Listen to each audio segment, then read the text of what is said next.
काहे जवानी करेलू जियान हो, हम हो सयान बानी तू हो सयान हो।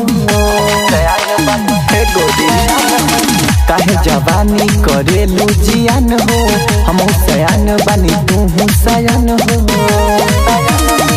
काहेला हमारा से रहता रू दूर रनिया वो नहीं हमारा तू बहिया में। यार तोहर पिया महंगा पड़ल बा, यार तोहर पिया महंगा पड़ल बा, दर्द उठे परी होइया में।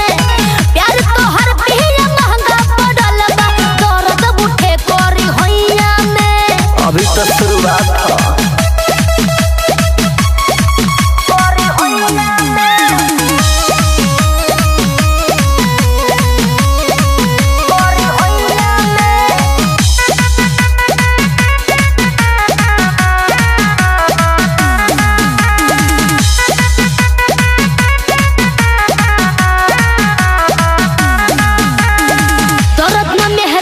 बुझेला तनिको रहेला धइले कवन नास आहो, मजा तुरा तो भर लुटल रजबू देला बिगड़ हमर दासा हो।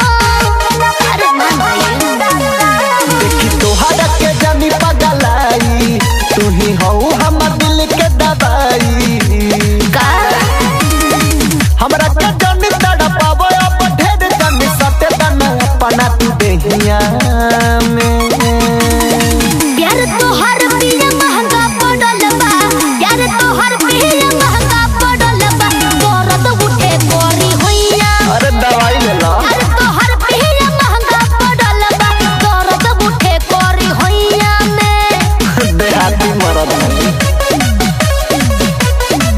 परी होइया में, परी होइया में। लागेला डर रोज होला जब रतिया, नान्हे बा हमर हो मरिया हो। करेला नाही तू तो एको दिन सोबर, हर गइल बा शरीरिया हो।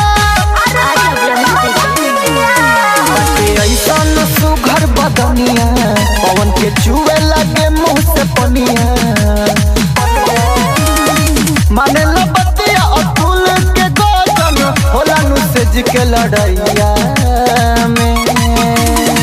यार तोहर पिया महंगा पड़ल बा, यार तोहर पिया महंगा पड़ल बा, दर्द उठे परी होइया में।